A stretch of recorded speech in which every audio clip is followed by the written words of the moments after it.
اس وقت انیلا آپ نے مولانا طاہر اشرفی کی گفتگو بھی سنی اور بہت جامع گفتگو کی. انہوں نے کشمیر کا مسئلہ بھی انہوں نے کہا کہ اس وقت آن ٹیبل ہے اور پاکستان اس سے متعلق بھی ڈسکس کر رہا ہے. How do you see it?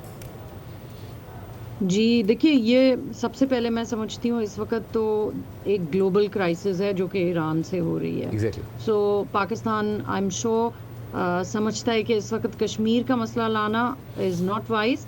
It will be on the president's agenda, I am pretty sure. لیکن آپ دیکھیں کہ صرف یہ کشمیر ہے، پھر فلسطین ہے، اور جو سعودی عربیہ اس وقت ڈیل کر رہا ہے وہ یمن کے ہوتیز سے بھی ان کی جنگ چل رہی ہے. تو میرا خیال ہے کہ اس کو بھی ایک پرائیورٹی بیسس پہ دیکھنا چاہیے، کیونکہ پاکستان کا پیکٹ ہے سعودی عربیہ کے ساتھ. اس کے علاوہ وہ ہمارا ہولی لینڈ بھی ہے سعودی عربیہ. سو آئی تھنک یمن کا جو ایشو ہے وہ بھی ایک پرائیورٹی بیسس پہ آفٹر ایران ہونا چاہیے، جو کہ ہوگا I am sure. And then ایک سوڈان میں جو کرائسس ہے جس سے کہ ملینز آف سوڈانیز مر چکے ہیں، وہ بھی ایک بڑا ہاٹ ایشو ہے. تو یہ سارے جو ہیں along with فلسطین اینڈ کشمیر، یہ سارے ایشوز جو ہیں اب Pakistan can take the leadership to resolve all of these. Pakistan نے اپنے آپ کو پروو کر دیا، اپنے آپ کو ایک فریم کر لیا ہے کہ پاکستان نے ایک پیس میکر کا رول لیا ہے، رسپانسبل لیڈرشپ ہے، اور پروون بھی ہے کہ دیکھیے ہمارے first round of talks successful ہوئے، اور فیلڈ مارشل اور پرائم منسٹر نے اتنا ٹائم اسپینڈ کیا ہے to take away from Pakistan to do this for the Muslim world. یہ ایک بہت بڑی خدمت ہے اسلامک ورلڈ کے لیے جو کہ ہمارے پاکستانی لیڈرز نے کی ہے. اینڈ میں سمجھتی ہوں کہ اسی ٹریک پہ اگر پاکستان رہے اور پاکستان کی لیڈرشپ دنیا کو دکھا دے کہ اب صرف ہم نعرہ بازی نہیں کریں گے، ہم ایکچولی ایکشن کریں گے.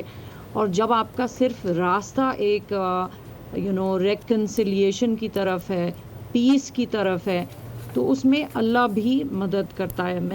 میرا اس میں بہت بلیف ہے کہ جب آپ لیڈ کرتے ہیں اور آپ دیکھ لیتے ہیں کہ چاہے کچھ بھی ہو، چاہے راستے میں بہت سارے پتھر ہوں، لیکن جانا پیس کی طرف ہے، تو راستہ ضرور نکالتا ہے، اللہ نکالتا ہے راستہ. جی بالکل ٹھیک کہہ رہی ہیں آپ انیلا. آپ سے یہ بھی جاننا چاہیں گے، جس طرح آپ نے کہا کہ اگر پاکستان اپنے اسی راستے پر گامزن رہا جو طریقہ کار ابھی اپنا رہا ہے، تو یقیناً آنے والے حالات پاکستان کے لیے کافی بہتر ہوں گے. آپ سے یہ جاننا چاہوں گی کہ اگر پاکستان اپنی سفارت کاری کو مضبوط کرتا ہے آگے آنے والے دنوں میں، جس طرح ابھی فیلڈ مارشل کو بہت ایکٹیو نظر آیا، پاکستان کی حکومت بہت ایکٹیو نظر آئی ہمیں، اس طرح اگر معاملات چلتے رہے تو آنے والے کچھ سال میں پاکستان کی معیشت، پاکستان کی گروتھ کہاں پہ دیکھ رہی ہیں آپ؟ ایبسلیوٹلی. دیکھیے ابھی یہاں کیپٹل ہل پہ ایک میٹنگ ہوئی تھی کہ پاکستان میں کیسے انویسٹمنٹ لایا جائے، اور زیادہ تر یہی پرابلم تھا کہ انسٹیبلٹی ہوتی ہے، لوگ انویسٹ نہیں کرنا چاہتے ہیں. آپ دیکھیں کہ اگر پاکستان کے لوگوں کو ایک نیا امیج جو ہمارے لیڈرز نے دے دیا ہے، جب ہمارا امیج فرام نیگیٹو جائے گا ٹو پازیٹیو، اور وہ سسٹین ہوگا، اور ہم وہ بن جائیں گے ایک وینیو جہاں پر لوگ آتے ہیں، لیڈرز، گلوبل لیڈرز. آپ کو پتہ ہے America militarily number 1 country in the world ہے، اور وہ پاکستان میں آتا ہے، اور پاکستان کے اندر فیسیلیٹیشن ہوتے ہیں آف پیس ٹریٹیز.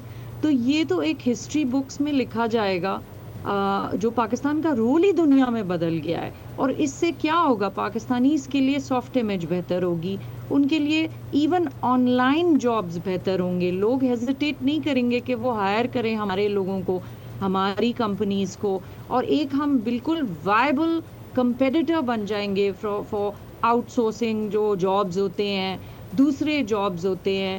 اور انڈیا جس میں اس وقت بہت آگے نکلا ہوا ہے آؤٹ سورسنگ جابز میں، ملیشیا بھی کافی آگے ہے.